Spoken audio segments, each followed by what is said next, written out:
अरे आमचे पेटीचे सर. अरे इंग्लिशचे मॅडम. मॅडम नमस्कार नमस्कार. तू पोलीस झालास? वा पोलीस झालास बेटा. सर मॅडम तुम्ही म्हणायचा ना 10वीत मी पासच नाही होणार. अरे बाळा झाला गेला सोड, चल आता मला जाऊन दे. चाललाय कुठं? फाईन द्या आधी. कसला फाईन?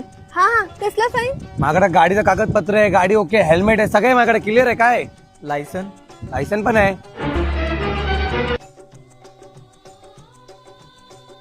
केस. केस खूप वाढलेत. अरे पण केस वाढण्याचा आणि गाडी चालवण्याचा काय संबंध? मी पण तेच म्हणत होतो. अभ्यास करण्याचा आणि केस वाढण्याचा शाळेत काय संबंध होता? जरा केस वाढली की तुडवत होता, शाळेतनं बाहेर काढायचा. फाईन भरावं लागेल. बरं किती फाईन? A² + B² = 2,500 होतात. तुम्ही 500 द्यान जावा.